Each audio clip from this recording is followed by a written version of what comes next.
네, 연휴 기간 재정비를 마친 여야가 오늘부터 국감 2라운드에 들어갑니다. 당장 오늘 감사원에 대한 국감이 열리는 법사위가 최대 격전지가 될 전망입니다. 네, 이런 가운데 한미일 연합훈련을 둘러싼 민주당 이재명 대표의 이른바 친일 국방 발언에 대한 논란도 이어지고 있습니다. 오늘 이 발언 포함한 정치권 이슈들 김종혁 국민의힘 비대위원, 한민수 더불어민주당 대변인과 함께 짚어보겠습니다. 두 분 어서 오십시오. 네, 안녕하십니까. 네, 안녕하십니까. 네, 앞서서도 제가 말씀드렸듯이 오늘부터 국감 2주차인데 바로 오늘 있는 감사원에 대한 국정감사가 가장 큰 하이라이트가 아닐까라는 생각이 듭니다. 감사원 국감 아무래도 가장 큰 쟁점이 될 것 같은데 먼저 오늘 국정감사에서의 하이라이트 쟁점을 꼽자면 어떤 게 있을지 짧게 하나 꼽아주신다면요. 아니 아무래도 이제 서해에서 피격된 우리 그 공무원을 둘러싼 청와대와 대통령, 그때 당시에 청와대죠. 청와대와 대통령이 과연 뭘 했느냐, 이것이 중점이 될 텐데요. 여당의 입장에서는 집권한 지 4개월밖에 안 되니까 지난 5년간 과연 그 정부가 뭘 했느냐 이런 문제점들을 지적하려고 할 것이고, 그다음에 야당의 입장에서는 그런 것들이 정치 국감이다라고 이제 몰아붙이면서 이 나름대로는 어느 정도 이렇게 공격 예봉을 피해 나가려는 그런 모습을 보이지 않을까 이렇게 생각합니다. 예, 어떤 거 꼽으시겠습니까? 저는 이미 지금의 감사원이 대통령의 지원기관이라는 말씀을 한 이후부터는 독립성과 중립성 이거는 훼손됐다고 생각합니다. 결국은 오늘 국감에서는 지금 뭐 서해 공무원 피격 사건도 그렇고 여러 가지 방통위랄지 국민권익이랄지 이런 표적 감사 이 부분에 대한 그 감사원의 중립성 문제는 크게 다뤄질 수밖에 없고요. 앞으로도 말씀 나누겠지만은 이 대통령실 수석과 감사원 사무총장 간의 문자 메시지로 저는 감사원은 지금부터 어떤 일을 하더라도 다수의 국민들로부터 흔쾌히 그들의 감사 결과가 받아들이기에는 어려운 상황이 되지 않았나 이런 생각을 해봅니다. 예, 여야의 기싸움 어제 그러니까 하루 전날부터 좀 치열했었는데 특히 여야 법사위 소속 의원들이 예정이 없던 기자회견까지 연달아 열고 증인 출석 여부 등을 놓고 격돌했습니다. 여야의 관련 발언들 들어보고 오시죠. 이관섭 대통령 비서실 국정기획수석의 출석을 요구합니다. 지난 5일 문자 메시지가 감사원의 해명처럼 국정기획수석의 문의에 따른 것이었는지, 주고받은 문자 메시지는 더 없었는지, 나아가 윤석열 정부 출범 이후 진행 중인 감사가 대통령실의 하명, 청구에 따른 것은 아닌지 왕 수석이 직접 국민들 앞에 밝혀야 합니다. 여당이 이를 거부한다면 우리는 감사 거부 등 모든 방안을 열어놓고 검토할 수밖에 없음을 분명하게 밝힙니다. 감사원과 대통령실의 문자 하나에도 하명감사, 청구감사 운운하며 침소봉대하면서 감사원의 독립성, 정치적 중립성이 심각하게 훼손될 우려가 되는 상황임에도 요구사항을 받으라는 민주당의 내로남불식 주장에 개탄을 금할 수 없습니다. 감사에 참여하지 않겠다고 얼음장을 놓는 민주당에게 깊은 유감을 표하며 방탄감사, 파행감사, 정쟁감사에 대한 책임이 누구에게 있는지 민주당 스스로 각성하기 바랍니다. 네, 왕 수석이 출석하라는 민주당과 침소봉대라는 표현을 하는 국민의힘입니다. 워낙에 좀 입장이 다르니까 두 분께 의견 바로 들어볼 텐데 한민수 대변인님 조금 전에 들었잖아요. 출석을 거부했을 때 감사를 안 하겠다. 뭐 이런 발언들 현재 민주당에서 유효한 공식적인 발언입니까? 아니 일단은 뭐 대통령실 예전으로 따면 청와대는 그 상임 소관위로 소관 상임위로 따진다면은 운영위가 맞죠.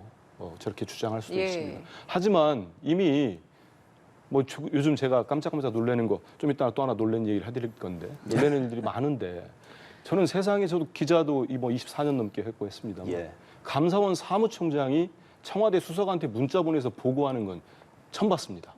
뭐 예전에 모르게 만났는지는 모르겠습니다만 그러면은 이미 이 건 하나로 이미 뭐 유병열 사무총장은 감사원의 최대 실세라는 거 아닙니까? 감사원장도 뭐 패싱한다는 얘기가 나오고 있는 상황이고 이관섭 국정기획수석은 뭐 다 아시다시피 지금 왕수석으로 이분이 뭐 산자부 관료 출신입니다만은 나름대로 뭐 이미 이 사건이 벌어지기 전부터 정무 능력이 탁월하다 이런 얘기도 있었어요. 그러다 보니까 정무 능력이 탁월하니까 뭐 일일이 보고를 하는 것 같은데 이러면은 대통령께서 기자들 앞에서나 이렇게 밝히신 감사원은 독립적으로 운영되고 있고 때문에 나는 모른다. 대통령실에 이거는 우리와 관계없다는 주장이 저는 설득력을 완전히 상실했습니다. 이런 문자를 해놓고 어떻게 해명을 안고 그냥 갈 수가 있겠습니까? 예. 그래서 저는 법사위에서 이렇게 국정기획수석, 이관섭 수석의 출석 요구를 하는 건 당연합니다. 못 오면 못 오는 이유를 대야지 이걸 또 정치 공세로 가져가고 오늘 감사원에 대한 국정감사를 아마 파행시키려고 할 텐데 이런 식으로 몰고 가는 건 적절치 않다 이런 생각을 합니다. 예.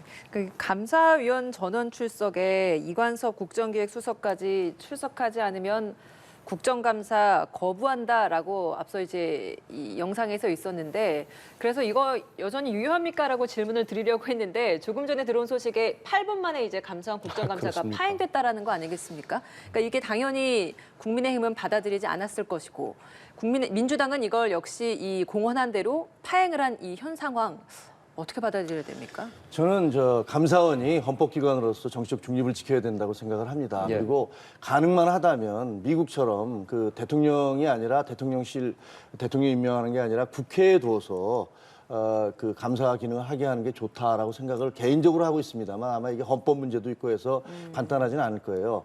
그런데 감사원의 정치적 중립성을 얘기할 때 다른 사람들 모두가 비판할 수 있어도 민주당은 할 수가 없습니다. 왜냐? 4대강 감사 말이죠. 이미 3번이나 이루어졌던 4대강 감사를 정권이 지나간 지 10년 뒤에 다시 감사를 했어요. 그래서 문제가 많다는 것들을 발표를 했고 그다음에 원정감사 한번 보세요. 최재형 감사원장이 원정감사하려고 했더니 감사위원들 모두 문재인 정부에서 임명된 분들인데 그분들이 일제히 반대를 해서 원정감사를 못했어요. 그러다가 자료 나중에 제출도 미흡했다. 네, 그래서 결국은 그것을 설득을 해서 감사를 했던 거거든요. 그 최재형 감사원장에 대해서 국회에서 민주당 의원들이 당신 그런 거 왜 감사하느냐, 대통령과 뜻이 다르면 감사원장 그만둬라, 정치해라 이렇게 몰아붙였잖아요. 그래서 결국 그분이 나오게 된 거예요.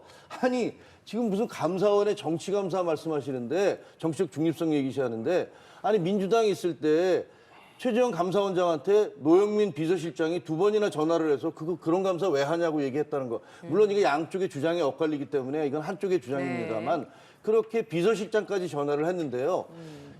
여기 지금 사무총장이 문자를 주고받은 걸 갖고 중립성 위반이라고 하는데 그날 아침에 모 신문에 감사위원들이 합의를 안 해줬기 때문에 감사가 위법하다라고 그런 보도가 나왔으니까. 감사위원 절차를 거치지 그렇죠. 않아서. 그래서 수석이 전화를 해서 그게 어떻게 된 겁니까? 그러니까 연락을 했더니 거기에 대해서 그거 아무 문제 없는 거고 저는 그 표현이 맞다고는 생각하지 않아요. 뭐 이게 무식한 주장이니까 저희가 반박하겠습니다. 이렇게 얘기를 했는데 그게 사무총장으로서 적절한 언어 표현은 아니라고 생각을 하지만 그러나 그것을 가지고서 정치적 중립이 위배됐으니까 우리 감사를 못하겠다. 이거는 어불성설이고요. 그리고 의원들 지금 아마 이거는 원하던 바일 겁니다. 민주당이. 왜? 감사원에서 감사를 계속해서 과거의 소해 피격 사건에 대해서 감사원에서 계속 발언을 하고 그것이 보도가 되면 될수록 민주당으로서 손해니까 제가 보기엔 원래 전략이 감사원 감사를 파행시킨 것이었다라고 저는 생각을 하고요. 예. 그리고 아니 거기다가 감사위원 부르면 무슨 얘기하겠습니까? 자, 당신 그거 정부 청탁받고 한 겁니까? 아닙니다. 왜 했습니까? 아침에 보도 나와서 물어보실 게 답변을 한 것에 불과한 거고 만약에 야당에서 물어봤어도 표현은 달랐지만 똑같이 대답을 했을 겁니다. 이런 답변 나올 거 뻔하잖아요. 아무 의미가 없는 그런 감사위원들 사무총장 다 불러내서 그런 식으로 파행을 만들어 가려고 했던 것이 저는 민주당의 원래 전략이었다고 생각을 하고요. 그렇기 때문에 이에 대한 책임. 감사는 국회의원들의 권리가 아닙니다. 의무입니다. 세금을 받으면서 국민들의 세금을 받으면서 국회의원이 됐으면 당연히 해야 될 감사를 해야죠. 왜 안 하시겠다고 그래요? 예. 또 너무 큰 목소리로 일방적인 우리 김 의원께서 하셨기 때문에 짧게 저 말씀을 드리겠습니다. 정권 출범 5개월 넘었고 인수위 포함 7개월 넘었는데 저 산을 바라보라고 손가락을 딱 가리키면 오로지 전 정권 탓만 하고 있습니다. 그리고 전 정권 탓도 노영민 비서실장 얘기 일방적 주장 아니겠습니까? 그리고 지금 이번 법사위에서 감사원 국정감사 열리면 물어볼 게 얼마나 많습니까? 야당에서 표적감사, 문재인 대통령에 대한 절차를 위반한 서면 질의, 이번에 드러난 대감 게이트, 대통령실과 감사원의 게이트, 이걸 야당이 일부러 무산시켜요? 저는 그건 일방적 주장을 생각을 하고요. 그래서 다른 일방적 주장을 하지만 이 문자는 사실 아닙니까? 저 잘 몰랐는데 보니까 국정기획수석이 전화까지 했군요. 아니 독립적인 기관에 왜 국정기획수석이 사무총장에 전화해서 오늘 보도난 거를 물어봅니까? 이렇게 전화했다는 거는 제가 확인한 게 아니고, 그러니까 그건 아니고. 아니 그러니까 지금 말씀하신 거 몰랐던 얘기를 확인시켜줬기 때문에 하는 얘기인데 제가 확인한 위치에 있지 않습니다. 예, 그 말씀하시기 때문에 얘기하는데 그 자체가 대단히 부적절하고 저는 안타까워서 말씀드리는 거예요. 왜냐하면 앞으로 감사원 감사 결과에 대해서 누가 설득력을 갖겠습니까? 이거는 사과를 하고 그 감사원장과 사무총장 경질을 하든지 할 사안입니다. 민주당에서 요구하는 게 한번 들어보십시오. 많은 국민들께서 이게 합리적인지 아주 비합리적으로 요구하는 건지. 아니 이런 문자를 가지고 내통하는 사이에 감사가 이루어지면은 우리 국민들이 그 감사 결과를 흔쾌히 받아들일 수 있겠습니까?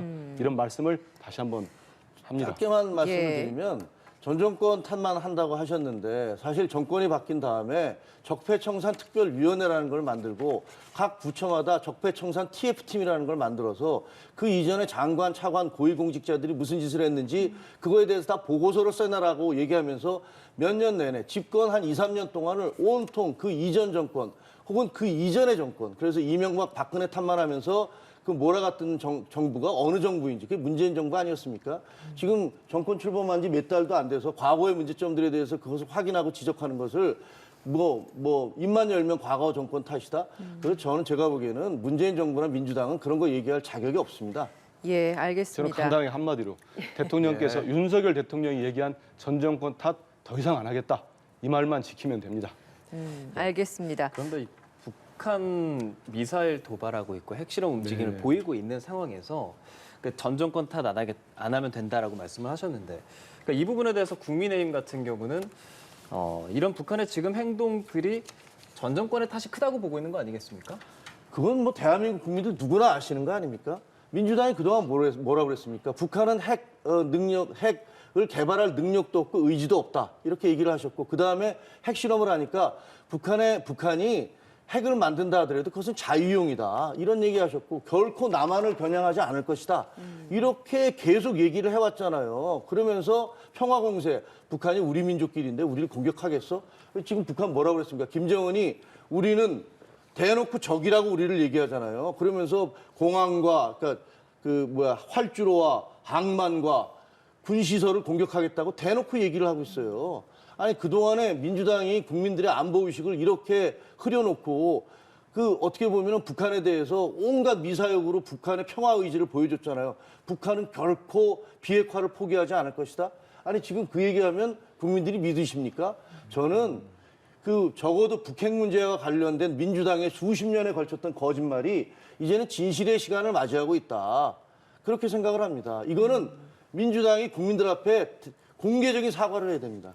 근데 이게 사실 이렇게 실질적인 대응이나 해법을 다 같이 머리를 맞대야 되는 좀 위협적인 이런 상황에서 서로 이렇게 책임 공방을 벌이고 있는 걸 보면 국민들이 더 불안해하지 않을까라는 생각이 들거든요. 그래서 저는 이 말씀을 좀 드리고 싶습니다.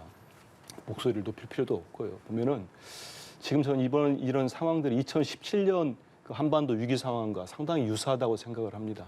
당시 9월 달에 북한이 6차 핵실험을 했고 그 앞뒤로 당시 문재인 정부가 출범한 이후 계속적으로 탄도미사일과 이런 도발을 계속했습니다. 여기에 대해서는 지금 우리 민주당도 강력히 규탄을 하고 있고요. 그 도발하면서 당시 미국 대통령 트럼프 대통령이 로켓맨이라고도 지칭하면서 위기가 고조됐지요. 상당히 고조됐습니다. 화염과 분노라는 책에도 나오고 있습니다만 전쟁 위험까지 가는 그런 네. 상황까지 강대강으로 부딪히다가 당시 문재인 대통령이 2018년 1월에 평창 동계올림픽을 앞두고 계속적인 평화 관리를 해오면서 국면을 전환시킵니다.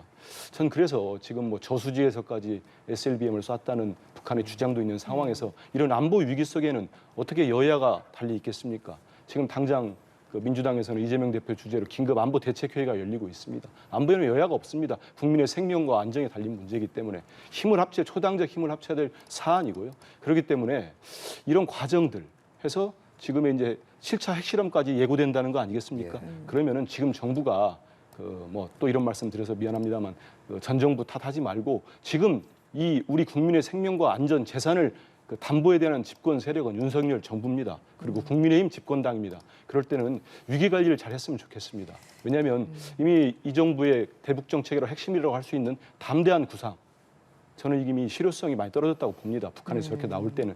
그러면 이 위기 관리를 안 하고 계속 가겠습니까? 전쟁 중에도 외교를 한다는데. 그래서 현 정부에서는 정말 특별한 아주 각오를 가지고 이 관리를 해야 된다, 이런 말씀을 드리고 싶습니다.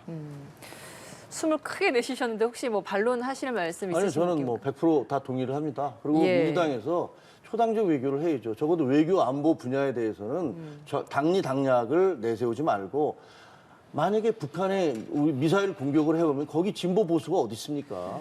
전부 다 우리 국민들이 피해자가 예. 되는 거 아닙니까?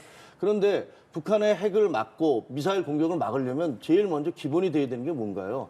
저희의 힘입니다. 저희가 힘이 있어야 되고 동맹들과 함께 손을 잡아야 되고 예. 뭐 일본 좀 이따 뭐 얘기하겠지만 일본에 대해서도 많이 비판을 하시는데 예. 일본에 대한 개인 감정 저도 강력하게 갖고 있지만 그것과는 별개거든요. 따라서 민주당이 적어도 지금까지 해왔던 북한에 대한 대북 환상을 불어넣는 짓은 이제 그만하시고 냉정하게 현실을 파악하고 어떻게 하면 우리가 북핵 위기를 극복할 수 있을지에 대해서 적극적으로 정부와 협력하는 자세를 보여주는 것이 옳다, 이렇게 생각을 합니다. 예, 그 부분 정치 공방이 되고 있는 게 바로 그 친일 논란입니다.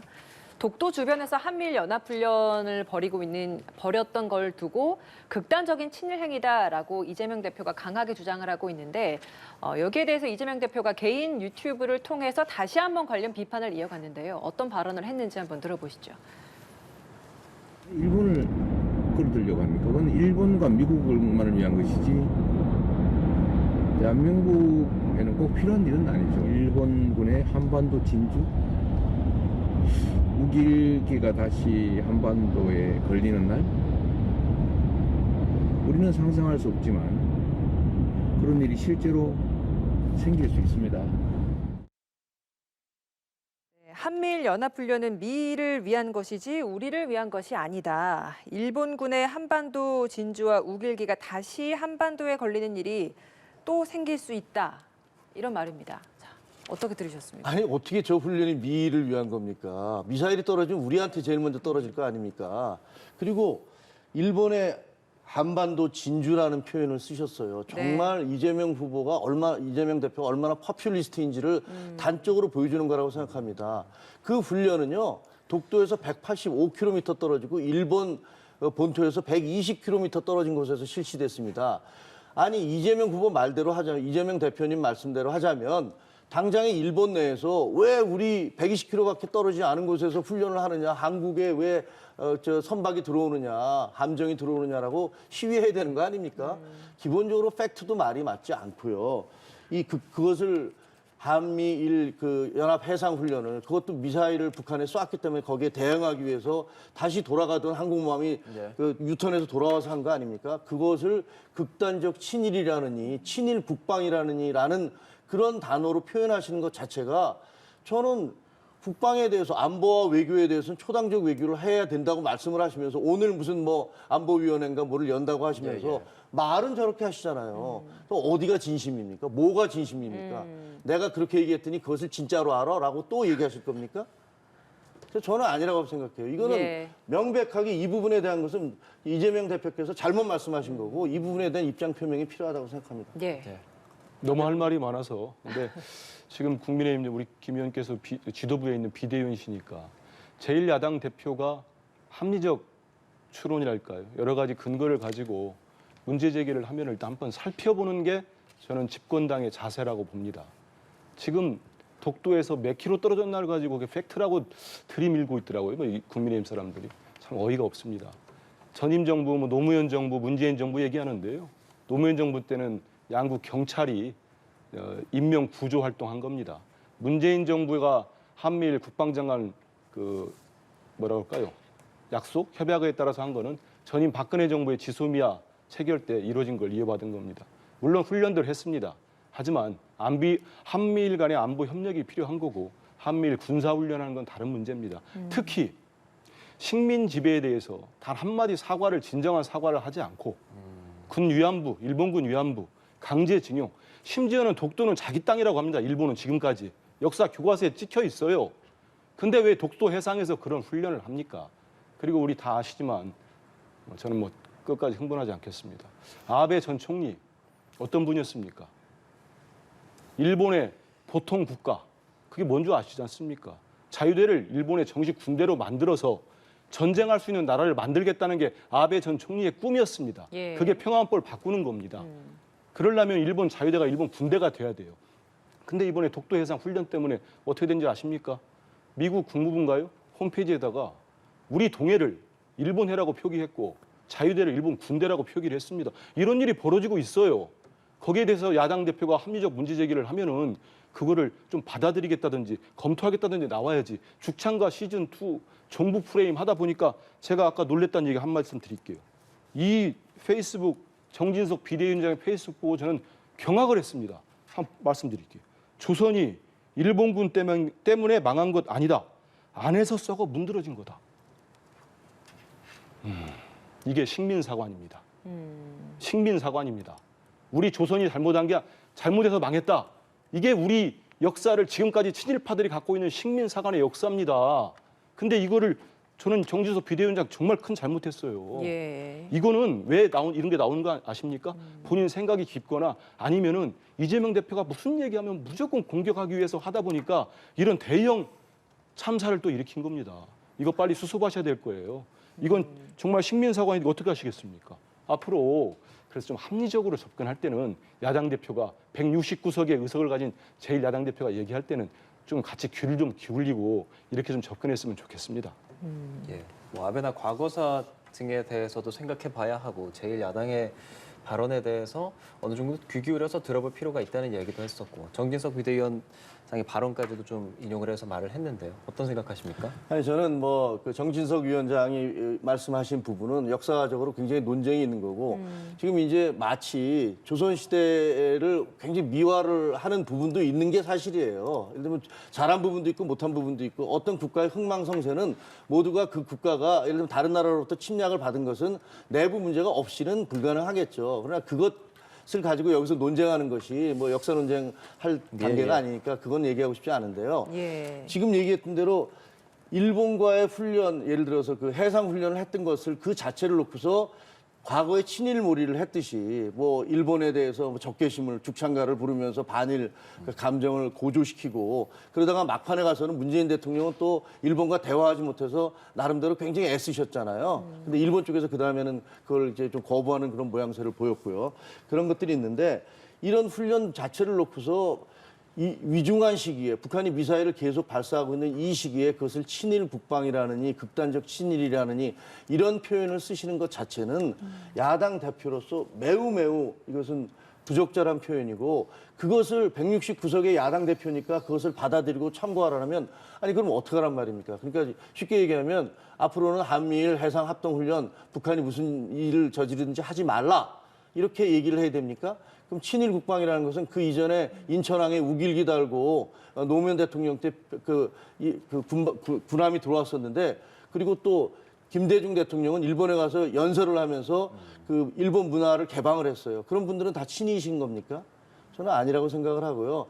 이 자꾸만 말을 한번 해놓은 다음에 그것을 수습을 하려고 하다 보니까 문제가 생기는데 친일 국방이라든가 그다음에 극단적 친일, 이 훈련 자체가 극단적 친일이라고 말씀하신 것은 명백하게 이재명 대표님이 잘못 말씀하신 거라고 저는 생각합니다. 예. 근데 김대중 대통령 한일 월드컵 때 일본 갔던 얘기까지도 오늘 국민의힘 인사들이 하시던데 도대체 어떻게 하자는 얘기입니까? 참 어이가 없어요. 그러면 그 과거에 일본과 잘 지내기 위해서 했던 이명박 대통령, 박근혜 다 했습니다. 진보 보수를 떠나서 그 모든 걸 부정하시겠습니까? 저는 그건 아니라고 보고요. 이 말씀 하나 드리고 싶어요. 우리의 군사력이 세계 몇인지 아십니까? 세계 6입니다. 우리 군사력 그렇게 허술하지 않아요. 아프리카의 소국 아닙니다. 세계 6이고 우리 한미동맹 지금 특히 보수 정권 들어오면 진보 정권도 마찬가지입니다. 한미동맹 그렇게 철통같이 하겠다는 거 아니겠습니까? 한미동맹으로 북한 미사일 탐지하고 요격할 수 있습니다. 우리가 일본은 관계 개선을 해야 돼. 저들이 일본이 진짜 진심으로 반성하고 우리 국민들께 사과하지 않는 한 우린 경계를 해야 됩니다. 시시탐탐 독도를 자기 영토라고 하는 나라들한테 그 자유대를 군대로 인정하는 듯이 한미일 군사훈련을 해서 미국에서 일본 군대라고 표현이 나올 수 있도록 만드는 거 맞지 않고요. 지금 다 아시겠습니다. 좀 아시겠습니다만은 한미일 군사동맹 이거는 우리 정부가 끝까지 반대하고 있습니다. 그건 보수 정부도 마찬가지입니다. 왜? 그건 다 우리 김 의원도 아실 거예요. 그건 예. 위험하기 때문에. 예. 그런 상황에서 한미일 군사동맹으로 자칫하면 갈 수 있는 이런 단초들, 실전 군사훈련은 동해상에서 이번이 처음입니다. 그 팩트입니다. 이런 훈련들을 하는 거 되게 위험하다. 그래서 이거를 너무 정말 저는 제가 볼 때는 이걸 자꾸 무슨 종북 프레임, 뭐 친일 프레임 이런 걸로 가져가는 국민의힘이나 집권 세력 측에서는 본인들이 손해볼 거예요. 왜 그럽니까? 정치적으로 이렇게 하지 마시고 정말 냉정하게 따져가지고 이게 합리적이다. 그러면 받아들여가지고 우리 국민들이 느끼는 감정들 있지 않습니까? 그런 감정들을 도외시하고 자꾸 공격만 하다 보니까 우리 정진석 비대위원장의 저는 이 부분에 제가 아까 목소리가 높인 점을 좀 사과드립니다. 근데 저는 식민사관 정말 반대합니다. 우리 예. 국민이 무능하고 우리 백성들이 무능했기 때문에 일본에 우리가 그렇게 됐다? 그러지 않지 않습니까? 우리 동학 농민운동 때 일본군 어떻게 했습니까? 다 봤지 않습니까? 그런 상황에서 이런 식의 표현으로 공격을 한다? 이건 정말 잘못된 거고요. 좀 더 차분하게, 냉정하게 잘 야당 지적도 좀 새겨들었으면 좋겠습니다. 저희가 6.25의 군사대응이 맞습니다. 그런데 비대칭 전력이어서 북한은 핵을 가지고 있고 수소폭탄도 가지고 있다고 하고 몇 개인지 알 수 없지만 적어도 40개에서 60개 정도의 핵을 갖고 있다고 하지 않습니까? 절대로 우리 스스로 이길 수가 없습니다. 그리고 한미 동맹이 튼튼하다고 얘기하시는데 문재인 정부 있을 때 어떻게 했습니까? 한미 합동 군사훈련하는 거 다 못하게 하지 않았습니까? 막고 회피하고. 아니 한미 동맹이 그렇게 중요한지 알면서 그렇게 합니까? 그때 당시에 그럼 북한의 핵이 사라졌습니까? 핵 위협이 사라지지 않았고 북한이 계속 대한민국을 위협하고 심지어는 거기서 지어준 200억 가까이 해서 개성에 지어줬던 그 연락사무소까지 폭파하는 그런 만행을 저지르지 않았습니까? 그때 뭐 했습니까? 그때 아무것도 안 했어요. 근데 한미 동맹이 강화돼 있으니까 우리가 괜찮다라고 얘기하시는 것은 한미 동맹의 훈련까지를 계속 막으면서 못하게 했던 문재인 정부와 민주당에서 할 수 있는 말씀은 아니다. 알겠습니다. 분명히 저희는 한미 동맹을 강화할 것이고 그다음에 이 북핵 위협으로부터 벗어나기 위한 최선의 노력을 할 것이라고 생각을 합니다. 알겠습니다. 이건 두 분- 팩트를 좀 바로잡아야 예. 되겠는데요. 왜냐하면 한미 군사훈련이 줄어진 거는요. 한미 간의 협의에 의해서 북미 정상회담, 미북 정상회담 2차례 하면서 트럼프 대통령의 요구로 된 부분도 많아요. 그리고 코로나 때문에 못 열린 게 많고 이렇게 공격하면 어떡합니까? 저희 그렇게 공격하시면 안 되고요. 냉정하게 보시고 그다음에 문재인 대통령과 지금 미국과의 관계에 있어서 단계도 더 높아지고 훨씬 더 뭐라고죠? 저 지금 갑자기 이상한 말씀 꺼내 기억이 안 나는데 복합적으로 전부 다 전략적 동반자 관계를 한 단계 숙성시키는 단계까지 올려놨습니다. 그걸 토대로 지금의 윤석열 정부가 잘 이어나가면 되는 겁니다. 어떻게 정부가 5년씩인데 정부는 영속되는 겁니다. 정권은 바뀌더라도. 근데 이 모든 거를 문재인 정부 때 다 망쳤다고 하는 거는 저는 정말 동의할 수 없습니다. 알겠습니다. 두 분 논쟁 이 이야기는 여기까지 해보고요. 주제를 바꿔보겠습니다. 이준석 전 대표 가처분 신청 카드를 또다시 만지작거리고 있습니다. 법원이 낸 결정은 받아들이는 것 같은데 윤리위의 추가 징계에 대해서는 받아들일 수 없어서 가처분을 할 것 같은 그런 모습인데 이렇게 법원 결정은 받아들이지만 윤리위 추가 징계는 받아들이지 못하는 것 어떻게 좀 해석을 해야 되겠습니까? 아니 그러니까 뭐 본인이 당 대표 1년 6개월 또 추가 징계가 내려왔으니까 예. 이제 다음에 당 대표에 나갈 수도 없는 그런 상황이 됐기 때문에 굉장히 심리적인 좌절 상태가 있다는 건 뭐 이해가 충분히 됩니다. 이해가 되는데 지난번에 이제 2차 비대위에서 법원이 명백히 판결을 내렸잖아요. 예. 그러니까 정당이 그 자체 내에서 예를 들면 전국위원회 같은 걸 열어서 당원 당규를 바꿔서 내리는 결정들 이런 것들은 법원이 개입할 수 있는 것이 아니다. 아주 명백하게 1차 비대위 해산 결정을 내릴 때 비상 상황이 뭔지 모르겠다라고 얘기를 해서 2차 비대위를 만들면서는 전국위원회가 우리는 이러이러한 것들을 비상 상황으로 본다라고 규정을 한 것에 대해서 법원은 그렇다면 우리가 법원 개입할 수 없다라고 얘기를 했거든요. 윤리 문제는 더욱더 그렇다고 생각을 합니다. 어떤 윤리 자체가 우리 당원의 그게 대표가 됐든 일반 당원이 됐든 행동이나 발언에 대해서 문제가 있다고 자체적으로 내린 결정에 대해서 법원이 그것을 뭐 감나라 대추나라 얘기하는 것은 그것은 사법의 정치화를 불러올 수 있고 현실적으로 제가 보기에는 뭐 가처분을 낸다 하더라도 그게 받아들일 가능성은 매우 희박하다 이렇게 생각을 합니다. 예. 이제 뭐 이 부분에 대해서 상대당이기는 하지만 어떻게 생각하시는지 좀 저는 뭐 들어볼게요. 간단하게 하겠습니다. 저도 뭐 동의합니다. 가처분 신청에 대해 법원이 받아들일 가능성은 뭐 높지는 않아 보입니다. 근데 그 근원으로 가면은 저는 이준석 대표 입장에서 낼게 또 하겠다. 검토할 것 같은데요. 왜냐하면 가처분 냈다고 해서 또 1년 징계 1년입니까? 징계를 추가로 했지 않습니까? 예. 정말 아무리 정치가 이렇게 삭막하고 하더라도 저는 이번에 국민의힘은 정말 비정했다. 대선과 지선 다 이긴 집권당 대표를 대통령과 사이 안 좋고 감정 안 좋다고 결국은 토세구팽을 시켰구나. 아주 토사구팽의 전형적인 정말 모범이 될 것, 뭐라고 할까, 전형적인 뭐 전형이 될 것 같은데, 모델이 될 것 같은데, 이준석 대표 입장에서는 살기 위해서 많은 몸부림을 칠 것 같고, 너무 국민의힘이 저렇게까지 비정하게 하고, 우리 국민들 입장에서는 국민의힘 내부에서 비정하고 지지자들 입장에서는 뭐 찬반으로 나누겠습니다만, 예. 저는 국민의 야당이 아니고 민주당의 국민의 한 사람으로서 보면 집권하고 5개월 동안 저 문제 가지고 단 하루도 안 빼고 싸움을 하는 국민의힘 이제 지겹습니다. 인생 좀 챙겨줬으면 좋겠습니다. 경제 얼마나 어렵습니까? 이 삼중고에. 제발 지금이라도 국민의힘은 정신 차리고 잘했으면 좋겠습니다. 예, 뭐 정치권 할 얘기가 많은데 오늘 여기까지만 말씀 듣도록 하겠습니다. 김종혁 국민의힘 비대위원, 한민수 더불어민주당 대변인과 함께 말씀 나눴습니다. 두 분 고맙습니다. 고맙습니다. 고맙습니다. 감사합니다.